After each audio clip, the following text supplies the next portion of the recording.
We will be getting started here, or the live stream just started. So we will be getting started here in a couple of minutes to give people time to join. So we'll probably get started in about 2.5 minutes.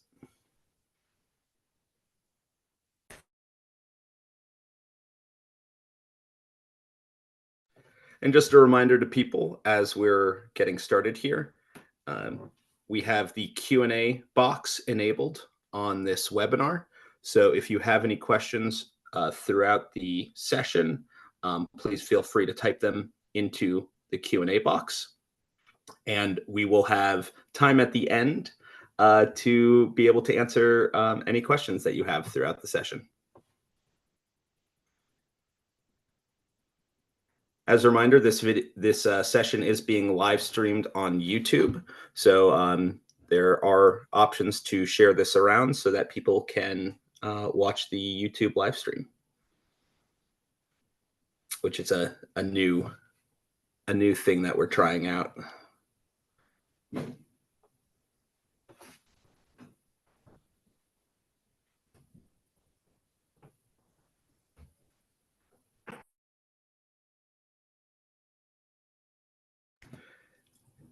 And there we go. The live stream YouTube URL has been posted into the Zoom chat.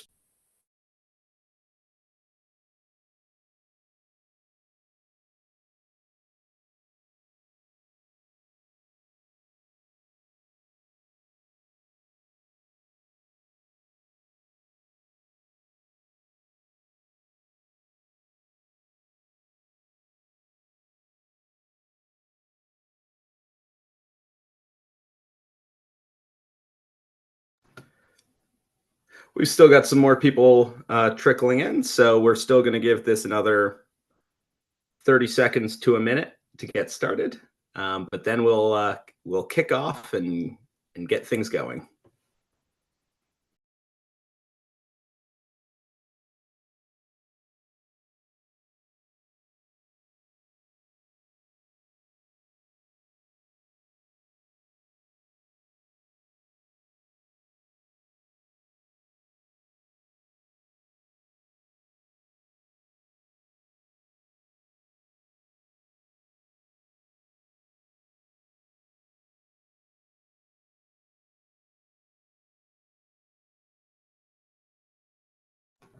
Okay, we're at 11:03. I think it's time to get started. Hello, everyone. My name is Carl Mall, and I'm the Technical Project Advocate here at Finos. This is the Open Source in Finance webinar series. We are, as a reminder, this is a member benefit from Finos. So if you are a Finos member and you also would like to speak to the community about efforts that you have done and how it fits into common solutions for common problems in open source, particularly for financial services, please contact us and we will work on getting you onto the schedule. We'd love to be able to help promote the different solutions that the different members of the community are working on.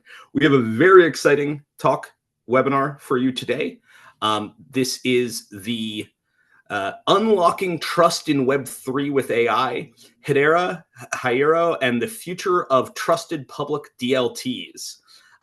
So we've got a really exciting agenda for today. We are joined by Mike Cave, the CFA Director of Technical Programs and Operations at Hedera. And we also have Justin Atwell, who is the Ecosystem Lead at the HBAR Foundation. Hope I pronounced those organizations correctly. And now over to Justin and Mike. Thanks, Carl. So just a quick intro. My name is Mike Cave. I'm the Director of Technical Operations at Hedera and the Hedera Finos board member. A quick story of how I got here. So I came to Web3 to build the future of finance after spending more than 15 years in investment banks in London. I remember the moment clearly when I had my first awakening of the path forward.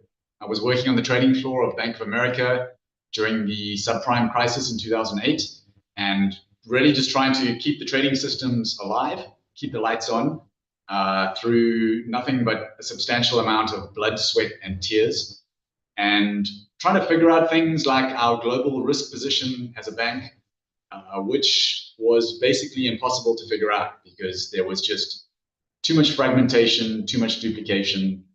It was just too complicated and we couldn't do it.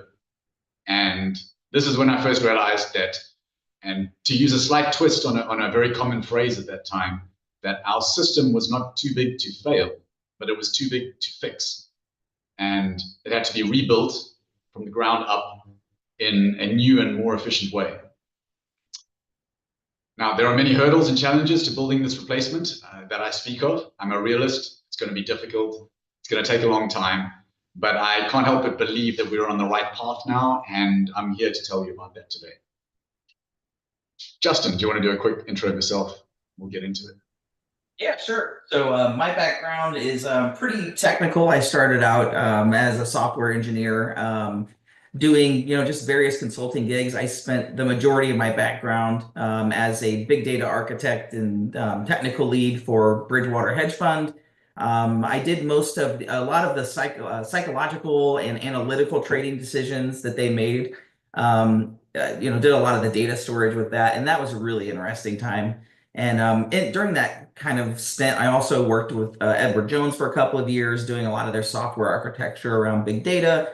And I worked with various other clients, most of which was through one large company doing active consulting engagements. And then, essentially, I joined Hedera about 4 years ago as a developer advocate. I've loved every second of it. I've really enjoyed it. And then the opportunity came here recently to come over to the HBAR Foundation as the ecosystem engagement lead, where one of the things they get to really focus on is all of the different use cases rather than being in one special category, where like the last 3 years I've been focused on sustainability, which is always a passion of mine personally. I also am very interested in where financial data and technical data intersect. So yeah, that's me. Thanks, Justin. Okay, welcome everybody to the whirlwind tour of how Hedera, a public distributed ledger technology, is trying to change the financial infrastructure that underpins everything we do today. There's a lot to cover. We're going to go broad rather than deep. But if anybody wants to go deeper, please don't hesitate to reach out to me after the call through LinkedIn or email or anything. We are looking to actively engage with Finos members. And even if you're not from a Finos member organization, potentially there is some reason for us to engage anyway. The agenda for today, I'm going to start with a high-level intro into what Hedera is and why I think it might be of interest to you. Then I'm going to cover what I think is our biggest differentiator, our governing council, and how they contribute to the governance of our decentralized ecosystem. I'll then tell you the story of Hyro, our recently launched open source foundation that is a part of the Linux Foundation. And then I will hand over to Justin, who's going to tell you about a project that he has been working on with Google, who is one of our council members, and all the amazing use cases that this work will unlock. So that's our plan for today. Let's see if we can get through all of it. So I'm going to quickly cover the real basics. What is a DLT? The simplest explanation I like to use is it's really just a single ledger of transactions with no centralized owner or single points of failure. Think of it like a big Excel spreadsheet of transactions that never stops working and is not controlled by a single entity who has any undue influence or power. And those transactions are publicly visible to everybody. Now, there are privacy options for very specific use cases, but generally DLTs are aiming to challenge, or at least public DLTs, are aiming to challenge the habitual behavior of always defaulting to secrecy in anything that involves a financial transaction. So there are some boundaries that we are trying to push, but you can hide transactions too in many different ways. Another angle to conceptualize what DLTs are providing to the world is they are doing for financial transactions what the internet did for networks. It seems crazy to even think about a world today where the internet would consist of a series of isolated networks cut off from each other, perhaps based on country. Global financial systems could benefit from coming a little bit closer to the operating model of the internet, in my opinion. Probably not all the way there, I realize that, but I think the analogy is still a good one. Why do we need this distributed ledger technology. So I realize this question is probably old news in 2025, but it's worth covering it in a 40,000-foot view.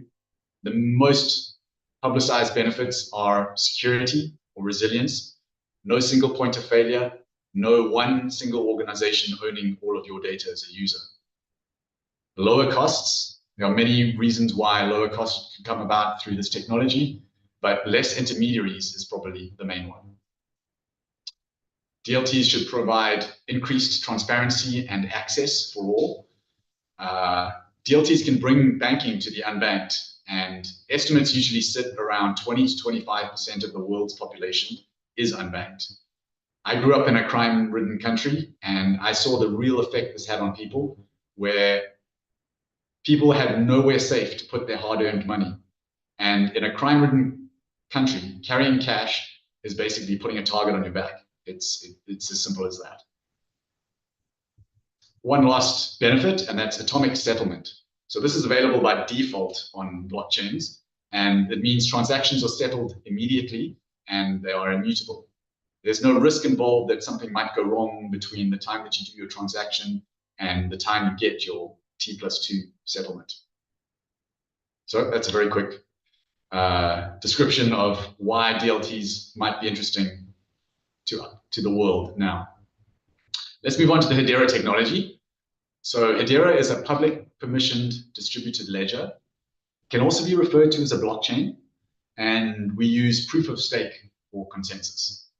Now, Hedera is technically a unique technology called a hash graph, rather than a blockchain or a chain of blocks, but that is only how things function underneath. So from a user's perspective, you get all the features of a blockchain and actually a lot more, some of which we'll talk about today.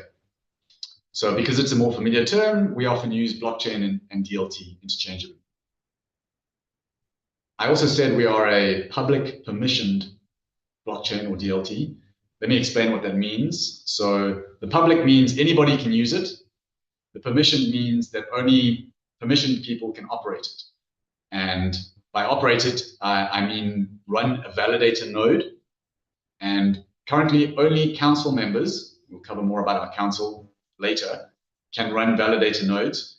And what validator nodes are is simply the distributed set of servers who process and reach consensus of all the transactions occurring on the network. So they perform a similar role to mining nodes in Bitcoin. By us being permissioned in this category, we have an improved security posture. And I think you would agree that you might be less scared of malicious actors in an environment where all the nodes are run by recognizable companies who have a public brand to protect. They are not run by entirely anonymous entities that exist on the internet that could be North Korea, or Covering the details of the unique hash graph consensus algorithm could be a talk on its own. So I've left a link down here in the deck for you to watch if you'd like. That is a 5-minute TLDR of what our hash graph algorithm is. This algorithm was invented by our esteemed founder, Dr. Lehman Baird. And I encourage you to listen to it because, well, if you've read the Bitcoin white paper, I would guess you might have felt similar to myself at the end when you thought, wow, that's so elegant, but also so simple. And I think if you take a few minutes to understand the hash graph consensus algorithm, you might have a similar feeling.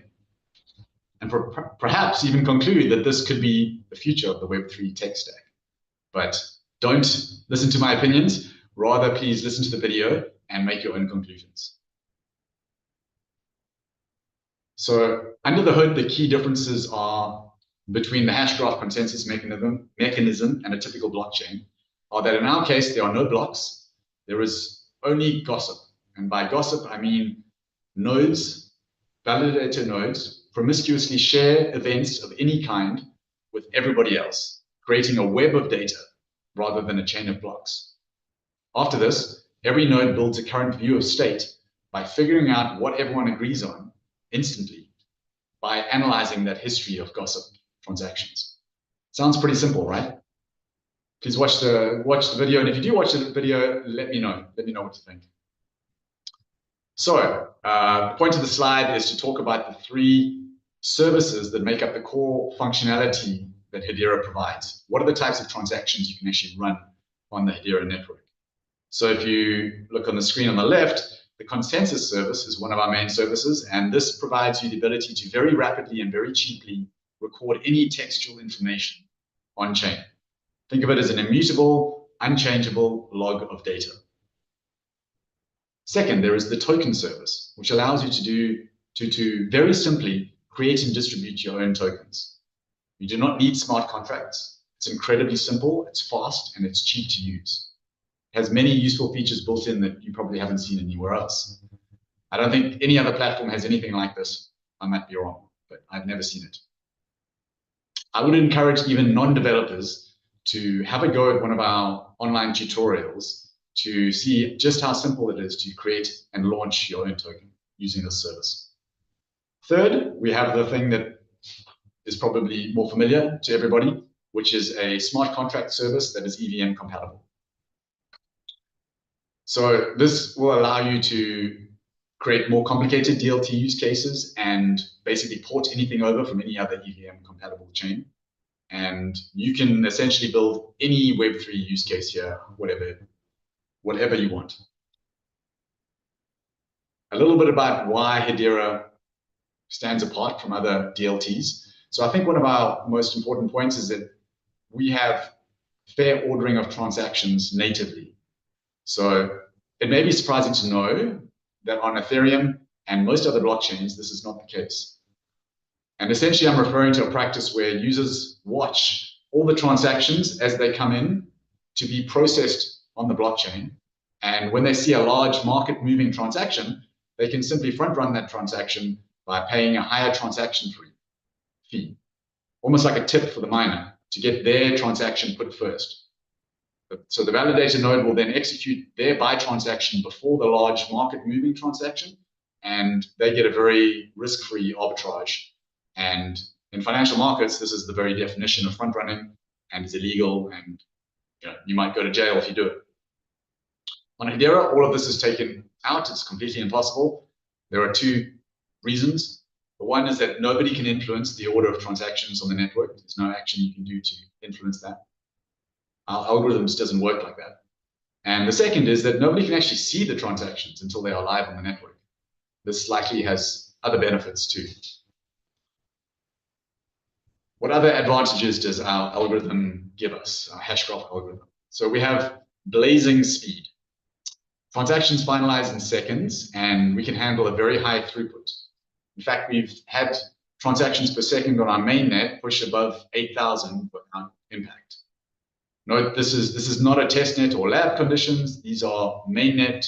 This is on our mainnet, and it's processing real-world client transactions, not test data. I highlight this because many people like to boost their TPS figures by quoting lab or testnet results. As a further extension to this, if you choose the right 1-year period, you can look at the historical data of Hedera. Over an entire year, we have averaged more than 1,500 transactions per second with no downtime, which I think is amazing and really shows how reliable our network is and like the battle testing that we've already done. What else is there to say? We have also been independently verified as the greenest blockchain from an operational perspective. There's a slide in the appendix, which you can look at afterwards, which will compare and show you just how much greener we are. But, ballpark, we're talking well north of 100x greener than many other well-known chains. And we don't include Bitcoin in that comparison because it's proof of work, and I would lose count of the number of zeros we'd have to add. So we instead compare ourselves to the greenest proof-of-stake networks that exist. We also have very low transaction fees, but more importantly than low transaction fees, all our transaction fees are priced in US dollars. And again, we are unique in this regard. And what it means is you don't have to take any token volatility risk if you're using our platform. We have a utility token by the name of HBAR that powers our network, but transaction prices are always priced in US dollars. There's also no surge pricing, another point that might get you into trouble in certain times on other networks. So your transaction pricing will be consistent on Hedera at all times. Let's talk about security. As far as I've been able to find, we are the only blockchain that has been mathematically certified to have ABFT and ADFT consensus algorithm. And essentially what this means is that it's much harder for malicious actors to attack our network. What's more, our consensus algorithm is also leaderless, which increases our security again because relative to traditional blockchains, because if there is no leader to attack, attacks just become a lot harder. And last but definitely not least is the topic of quantum resistance or post-quantum, which is a hot topic nowadays. We are not fully quantum resistant yet, but we are very close. And we are now simply waiting on NIST to define the industry standards around post-quantum algorithms. We already use SHA-384 for everything on our network except for signatures. And SHA-384 is a cryptographic algorithm that is considered quantum resistant. The reason we have non-quantum resistant signatures is mostly for industry familiarity and also just because the standards have not been set yet in this category. Once they've been set, all we have to do is add a new type of signature algorithm to our platform. We've already done this before. We've already performed this exact same operation when we added ECDSA keys to our network for EVM compatibility. All of these changes are very easy for us because we have separated the concept of account and a public key. So on Ethereum, where a public key is your wallet address, we have a separate wallet or account address, and you can attach to that address any supported key. So rotation of keys is something that we designed in from the beginning. And this is, again, very different to most blockchains. I struggle to imagine the complexity that some of them might face in terms of trying to going through their upgrade path in this manner. I think that's all to say for that slide. Here are a few of the use cases that are running on Hedera at present. So Aberdeen is tokenizing money market funds in order to democratize access and essentially drastically lower the minimum investment amount to gain exposure to a money market fund, as well as massively reduce the operational costs and thus, hopefully, the fees paid to fund managers. Hyundai is tracking supplier carbon emissions, and Karate Combat shows that we have non-enterprise use cases on our platform as well. This is a fun one, and it's essentially a regular full contact mixed martial arts competition, similar to UFC, but without grappling. And it's held in various locations around the world, usually alongside a very large blockchain event. And the important thing is that the entire competition is gamified on the Hedera platform. It's really worth going to see if you ever get the chance. So, why act now? I'm just going to mention two impactful figures from the slide in the interest of time. First, that 56% of Fortune 500 companies are already moving on this. And second, that Gartner predicts 3.1 trillion as the amount of new blockchain business by 2030. I know many people who would say that this is a conservative estimate too. What has changed in the past few months for DLTs since Trump took the presidency in the US? Well, the short answer is a lot. It is clearly a major goal of the Trump administration to encourage DLT blockchain work back to the US, mostly by providing a clearer and friendlier regulatory environment. Trump has done many things already. He's revoked previous executive orders of Biden's that were not crypto-friendly. He has started the process of creating a strategic Bitcoin reserve. He has placed crypto-friendly people everywhere, especially into new roles like the AI and crypto czar. He's done many things.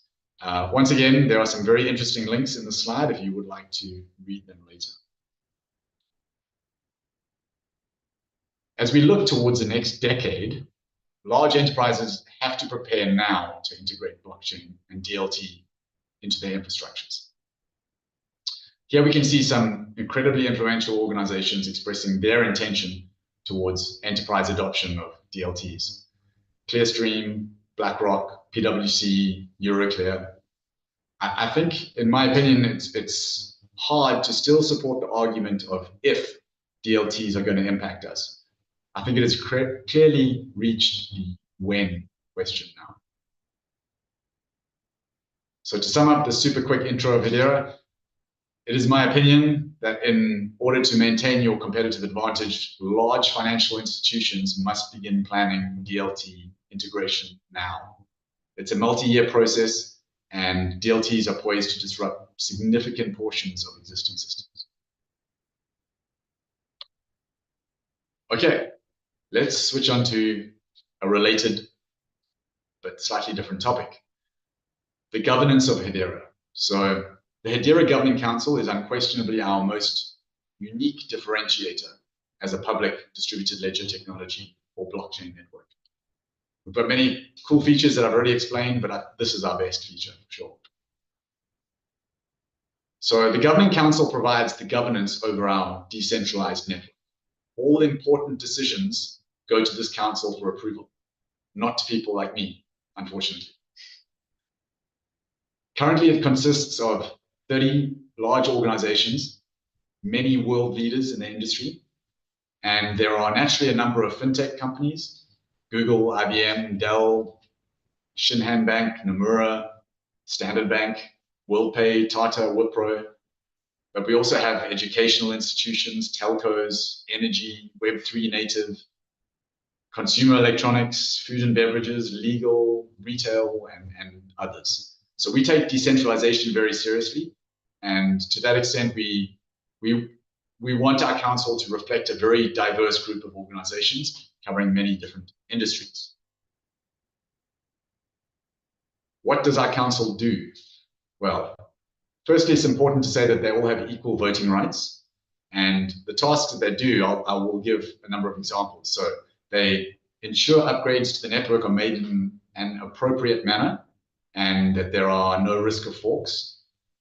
They ensure that the network is run in a stable and secure manner in general, and they would make any hard decisions if there was a severe security incident where some difficult decision needed to be made. It would be made by this Governing Council.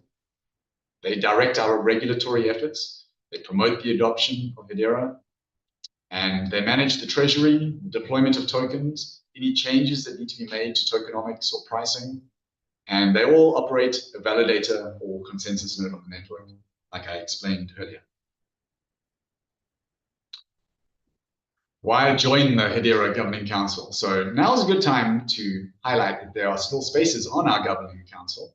And if you think it would be an interesting topic to explore for your organization, please follow up with me after this presentation, and we can give you a much deeper dive on the benefits you might find. But at a high level, the benefits are that you would get a seat at the governance table to both observe and direct the growth of a very unique layer one that is strongly committed to being the layer one for enterprises. You also have ample opportunity to network and collaborate with our council, and in any way you see fit.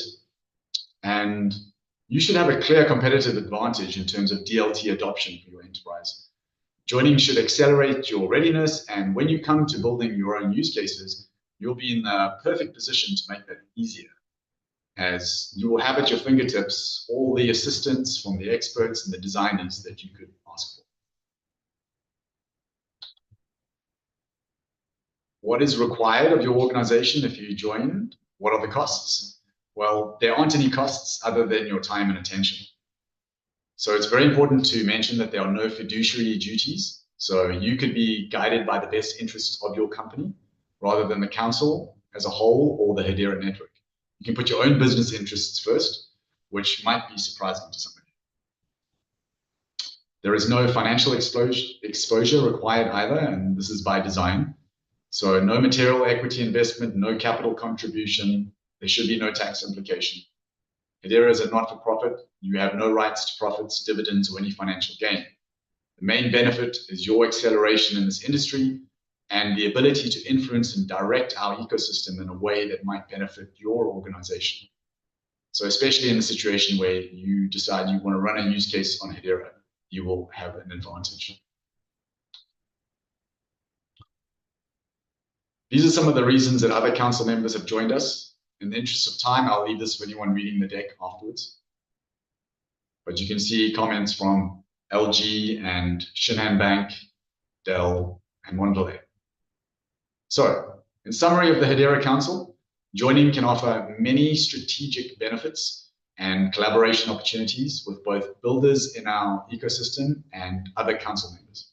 Please reach out to me after the webinar through LinkedIn or email if you would like to take this conversation further. And now it's time to switch gears, and I can introduce you to Hedera, which is a very important part of the Hedera story. What is Hedera? Hedera is an open source DLT project hosted by the Linux Foundation Decentralized Trust. Essentially, it's the codebase that powers the Hedera network and is the new home of open source development for the Hedera ecosystem as a whole.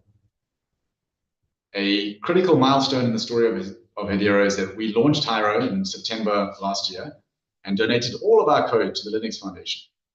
We were, and I think still are, the only large public blockchain to do this, and signal strongly our intention to achieve open and transparent governance of our codebase.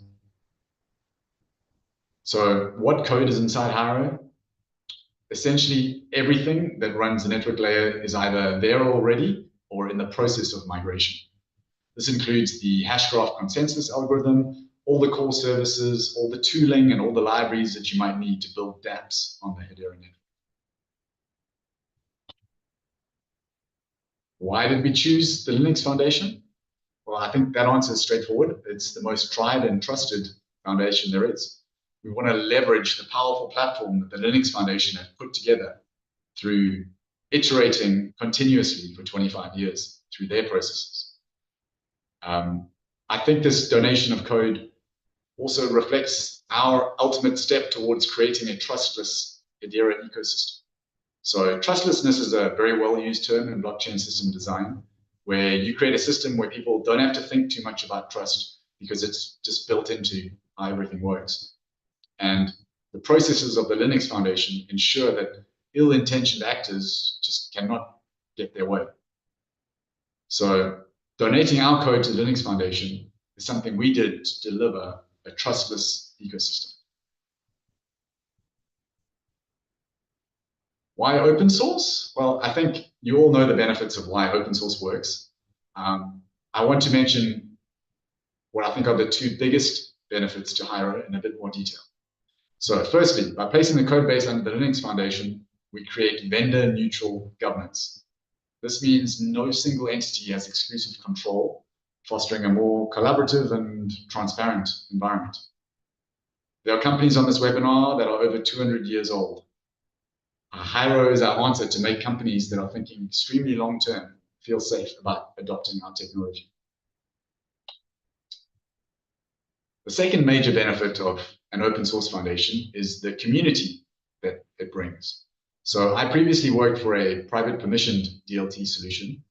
And one of the main reasons I joined Hedera was because for the vision of DLTs to reach their true potential, there's a huge ecosystem of infrastructure and tools that need to be developed to support this brand new technology. If you can't create a community of builders, that means you have to build it all yourself.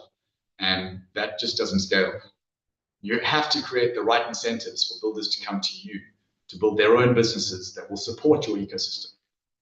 So for Hedera to become widely used, we need very mature wallet solutions, custodial solutions, private key management and recovery solutions, oracles, bridges, you name it. If we try to build this all ourselves, we just wouldn't succeed.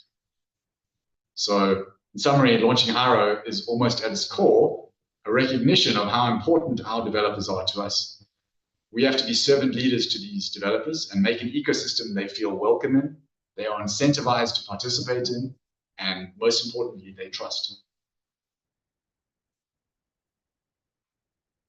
So one last question about Hedera you might have is on governance, and who governs Hedera and how is that different from the Hedera Governing Council?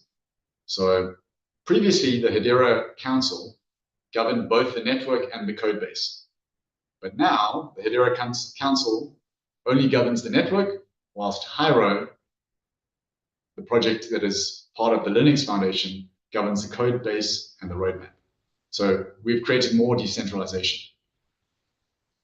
How is Hyro governed? There is a technical steering committee, a TSC, that consists of 8 seats. It has members of Hashgraph, which is the engineering company who built Hedera originally, including the founder who developed the Hashgraph consensus algorithm, Dr. Lehman Baird. There's one member from Hedera who represents the governing council's interests, and the rest of the seats are open to the most influential builders in our community. There are 2 seats currently held by community members, and there are 2 open seats that are presently being elected through the community. I will include in this deck a link to more details about the selection process if anybody is interested. So, if you would like to find out more about Hyro, here are some QR codes to get you started. You can get involved in many different ways. All the governance calls are public. We run hackathons. You could even run for a seat on the technical steering committee. Please reach out to me if you'd like to discuss any of this further. And we aim to connect also with other open source ecosystems and are not focused solely on Hyro. For example, we are doing a lot of work with the Open Wallet Foundation. And if you think that there is a partnership with your open source ecosystem and ours that makes sense, please reach out to me and we can discuss it. We're really eager to discuss that. But that's enough from me. And now I'm going to hand over to Justin Apple from the HBAR Foundation to talk about use cases. Right. Hey, everybody. So yeah, let's go ahead and dig right into it. So basically, I kind of wanted to start this out with just giving an overview on Google BigQuery because, Hedera being a public DLT, why do we need BigQuery? How do they interact? Things like that. So one of the biggest differences is that BigQuery is a fully managed serverless data warehouse. So basically, when you're using it, you're not focusing on infrastructure. And that allows you to focus on really large data sets at a given time. Whereas on the Hedera ecosystem, where we focus on is being able to view transactions, of course, but if you're looking at all of those holistically, then it becomes a challenge. And so basically, the way that they kind of do this is the pricing model is based around usage and the processing and storage, of course. So what that gives you is when you're actually executing a query, or an analyst probably more likely, you'll know the cost ahead of time. So you won't necessarily have to worry about, how much your server infrastructure is going to cost and all of that stuff. And there's lots of other things about the data ingestion as well. You don't necessarily have to look at all of the data holistically. The easiest time to look at that data is as it's being streamed. So the communication really between Hedera and our mirror node and the Google BigQuery data sets, it's really for a different purpose, although super related. Yeah, next slide.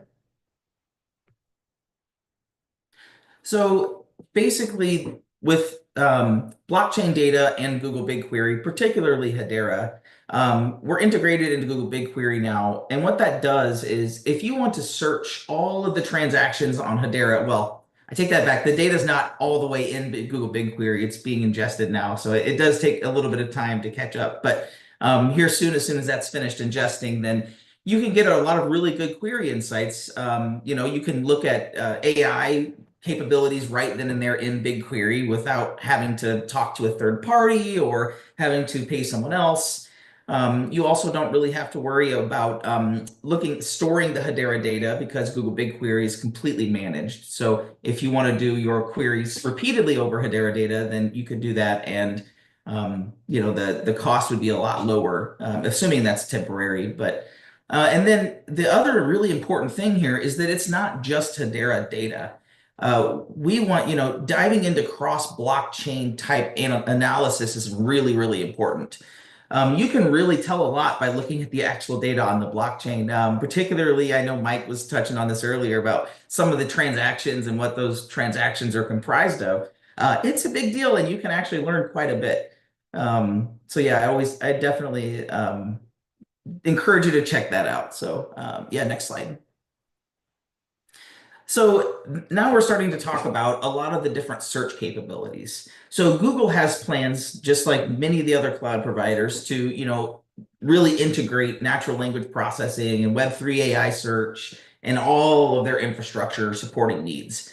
So with all of these blockchains soon to be, not all of them yet, but Ethereum was the first one added. So you'll see here in just a minute. But basically, if you want to check balances using natural language commands, that allows you to do that. Using these types of Web3 AI searches, it gives you that power, having a common schema to search, to transfer data, to perform token transfers, any of those type of things with natural language interactions rather than having to have a programmer do it. And that abstraction is really huge. And it enables organizations really to focus less on tech and more about the blockchain and about what fit is right for them as an organization.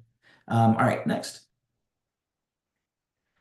So yeah, this is just an example. Hedera is not offered here, so I had not offered here yet, so I had to show an example of one that's not Hedera. But you can see here where things are moving a lot more beyond just the data sets. Google and mostly Google, I think. I'm not sure about Amazon, but Google is very interested in getting into blockchain, as evidenced by them being on our council, of course. But you can kind of see here faucets and all the other tools that help you around Web3. Whether it be like our SDKs on Hedera or whether it be Web3.js for Ethereum, all of these different tools and all of these different blockchains require different tools and they don't necessarily work together. So it's a great idea to have someone like Google who can bridge that gap and have a common data schema to allow that inter-blockchain capability. Next slide, please.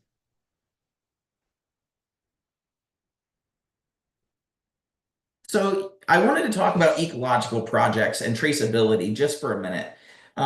So basically, BigQuery facilitates analysis of methodologies across any blockchain.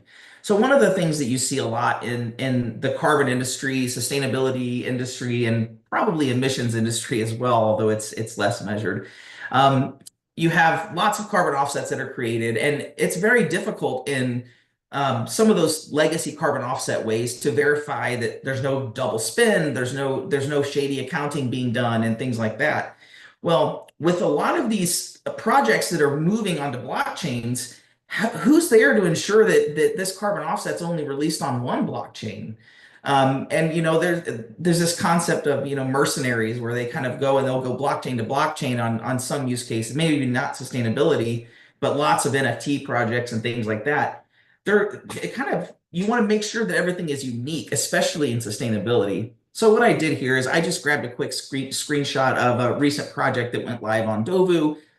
They do a lot of sustainability stuff and supply chain stuff. And so you can see on the statistics part there, where you're looking at the tons sequestered, the documents, all the audit trail stuff, the supply, all of that stuff, we're hoping, we know that on Hedera at least, but we don't ever want those to be tokenized somewhere else because we want the accounting of what the carbon offset represents to be accurate. We really want to know, how everything is doing as well. And how this ties into Google BigQuery is all of those statistics.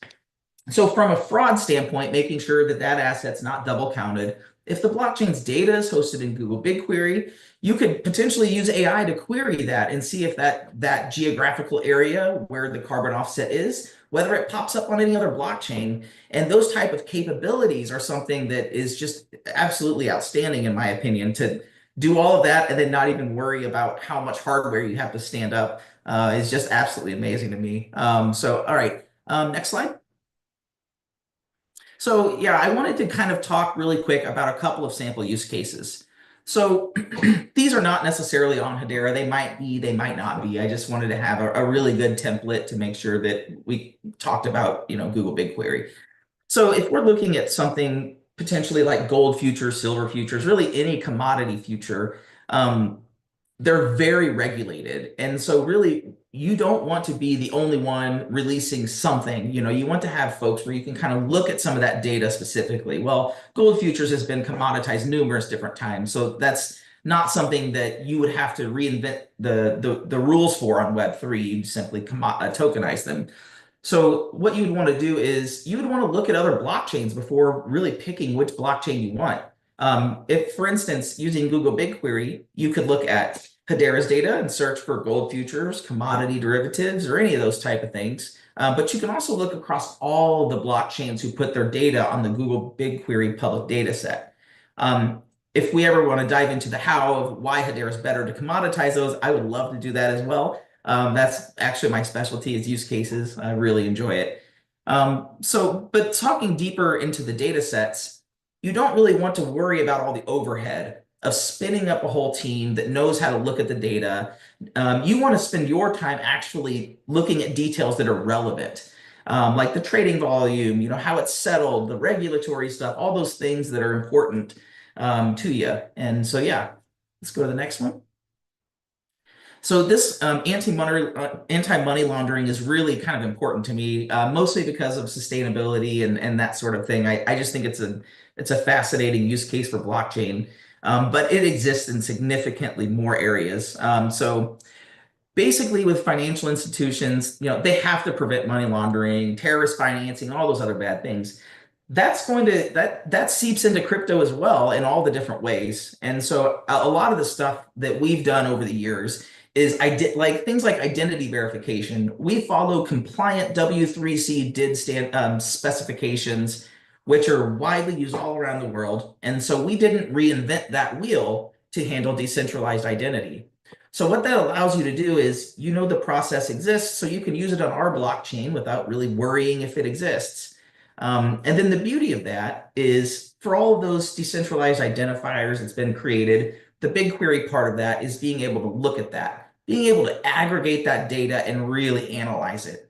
Not analyzing the infrastructure, analyzing the actual data that's being queried. And that's the BigQuery part of that. And then there's also lots of the piece about that of the streaming data is a big point. I don't have time to get too deep into it, but looking at the data as the data comes through. So if you have stable coins or something like that with highly specific attributes, or you had gold futures or really just anything, even if you have flagged users that you want to flag their transactions, that becomes very easy with a system like Google BigQuery because it allows you to add your analytics on top of it, on top of the Hedera infrastructure, using your cloud hardware that you already have. And so when you actually need to action on that data, you're able to do so. And I believe that is all I had. 2 minutes early. Perfect timing. Perfect timing. So I think we can open it up to questions now. Carl, do you want to tell people how to ask questions? Yeah, absolutely. So everyone should have access to the Zoom chat or the Zoom Q&A bar. So if you can please put in any questions there in the meantime. Let's see. We have a couple questions here. So if you could change one thing about Web3 to make adoption easier, what would it be, do you think? I think we can probably both answer that. I'll give my answer. I'm going to give you two answers, though, I think. So one of the main problems with Web3 adoption, I think, is all the people trying to scam other people. So whatever you could do around that, and I don't know what else there is. I mean, there's many things you can do, but stricter enforcement on people who've clearly done something illegal and targeting actual people, I think that would do a lot to help Web3 adoption. The second thing is I actually had this included in the presentation today, but in the interest of time, I had to remove it. So we need a solution to solve private key management. Nobody wants to manage their own private key, especially when it has to protect their house or all their assets. I don't want to manage private key. There are ways to solve this problem. We've actually set up something called the DREC Alliance, the Decentralized Recovery Alliance. I was going to talk about it today, but at a very high level, it's a partnership between ourselves, Cardano, Algorand, and Ripple, and we are trying to make a standard for how you can solve this problem through many different mechanisms, which I won't go into now. We could do a separate session on. So that's two. I'm sorry, it was two, not one. Justin, do you want to give your answer? Yeah, I think the UX in Web3 is just missing in a lot of ways. It's actually, believe it or not, one of the like first reasons that brought me to Hedera was I was looking at a lot of the other blockchains. At the time, it was Ethereum. Granted, Ethereum and MetaMask have come a long way, and they're wonderful products now. But I was kind of wondering, why does this take so long to do this? And me as a programmer, trying to interface with the blockchain and see data that's emitted after it goes through smart contracts and things like that. It's difficult. It's still difficult using a lot of chains. And I think, with Hedera, when you're looking at that data and you're reading data that's gone through consensus, it's so easy on our blockchain to do that because if you've developed in Java or JavaScript in any previous life or current life, you already know how to do all of that stuff on Hedera.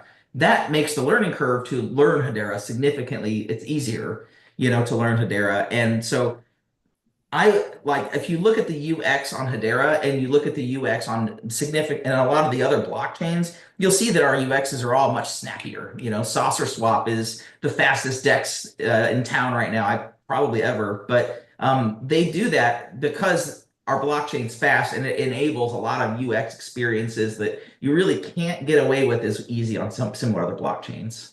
That was a long answer, sorry. Oh, that was great. And well, I also just think something that to highlight something that you said, I think Mike said earlier in the presentation, just the ability to interact in with trusted node operators that who the node operators are on the Hedera side, that certainly is one of the ways to build scam avoidance mechanisms. Especially because they all meet. Yeah, and trusted counterparties. Yeah.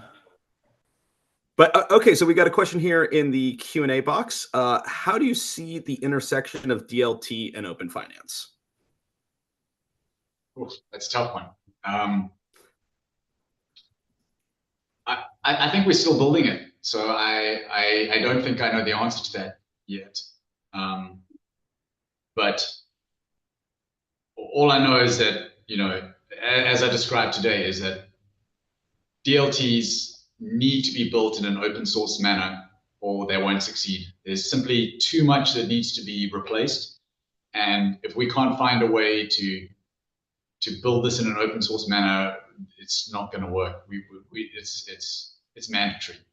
And I think that is really my only answer. And Justin, do you have anything to add? I think a lot of it, it's a very interesting thing because if you look at most blockchains, it's like Mike said earlier, it's like an Excel spreadsheet that's never ending, right? And I think that one of the coolest things that people can do is start thinking about ways to store data public and then ways to store data private. So there's a set of data that in finance, maybe all of my customers, you wouldn't want to ever leak your customers' names because that would sound terrible. That's awful. That's a leak of PII. That's GDPR compliance nightmare and all the things we don't want to see, right? But there are things that you do want to have to show to the public, and a lot of that is regulatory stuff.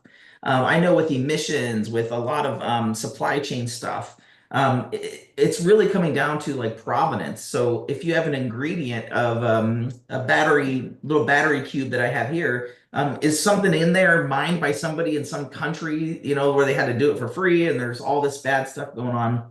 The details about products, I think, where those are being sourced, those are really great use cases for public DLT. And then other things too are, I like to look at from a finance standpoint of where sourcing like gold contracts, what's it tracking, what's the inventory, looking at pretty much any real world asset that has anything to do with finance. And there's lots of details that you can't expose, but there's lots of stuff you want to expose because you can potentially earn more money from it. People will pay more knowing that the diamonds that they're buying are not blood diamonds, that sort of thing.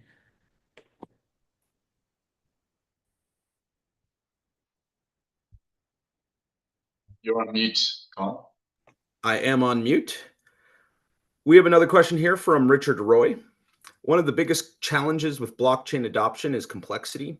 what comments would you make about complexity on Hedera, Hero, or use of the EVM compatibility of Hero?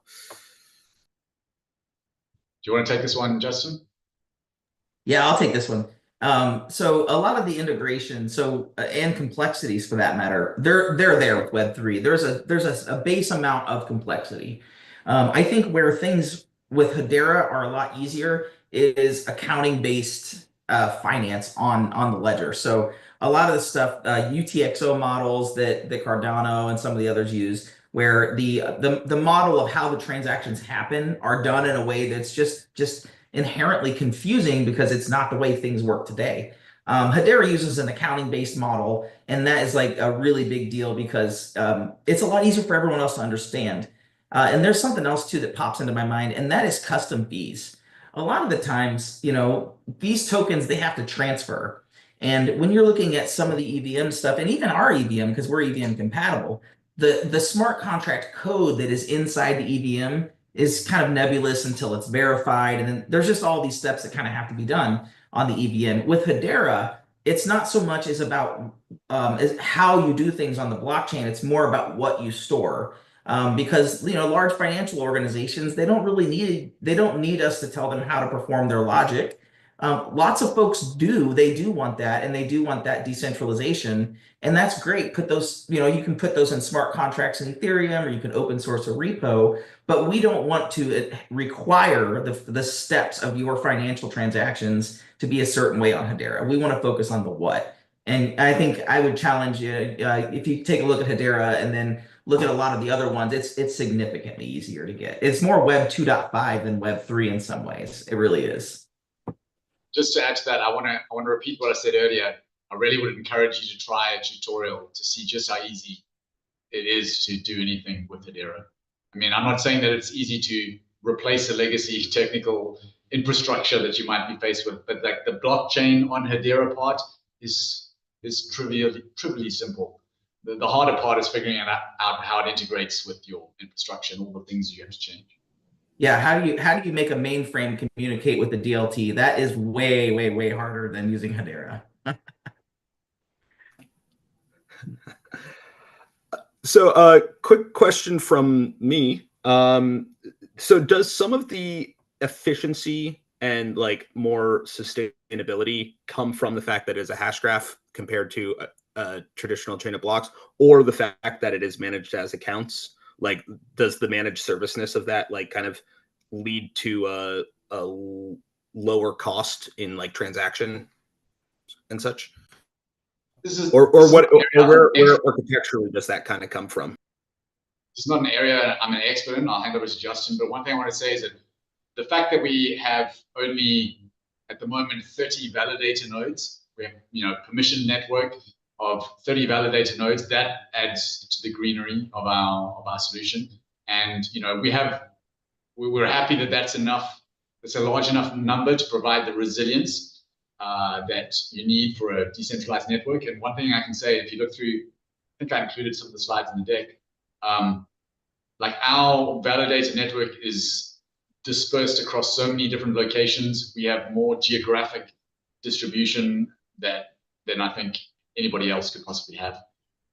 So yeah, I think we've managed to achieve like the benefits of decentralization without having too many nodes. But then in terms of the actual computing that's happening under the hood, Justin, do you have any thoughts on that? Yeah. There's a few different reasons why we're stay fast and are fast. So our network is broken into two pieces. We have our consensus network, which is where transactions are processed, the fair ordering, all the magic happens there. And then afterwards, after 90 seconds, I believe, those transactions are moved off to the mirror network. So at that point, what you're doing is you're maintaining the fast speed on the consensus layer there. And then on the mirror network, it's still verified the same way, but it's historical data, so it's not as important. A lot of the other, there's a few other reasons too, but gossip about gossip as a protocol is mathematically very, very efficient. There's a lot of nuts and bolts here, but the beauty of it is that with Hedera, you're not necessarily just sending each transaction to every node. You're doing gossip about gossip, which is you're talking about the history of the blockchain to the nodes. And we use that. And there's lots of in-depth things like Merkle trees and how those are very fast. But I would probably butcher that one too. So as someone who wrote his thesis in graph passing messages through graphs, I could ask questions about this for hours, and I would bore everyone. And we are at time. We have an answer from Alexander in the chat. The hash graphs network's greenness is largely driven by the efficiency of the hash graph algorithm, requiring much less data to be processed and transferred. So that makes a lot of sense. Cool. So we are at time. Excellent chat. A topic I'm very interested in and glad to see addressing this audience on this topic. I hope that this spurs some more interest and participation among our membership. That would be very exciting to see. As a reminder to everyone on this call, this is the Open Source in Finance webinar series. This is a member benefit. So if you liked what you saw today and also would like your firm, your member firm, to deliver a similar webinar, please reach out to the Finos team, and we will be more than happy to chat about getting you onto our calendar series. With that, a big thank you to Mike and Justin for a great and informative webinar today. With that, thank you to everyone who has stayed through, to all the attendees. It doesn't work or make sense without the people watching.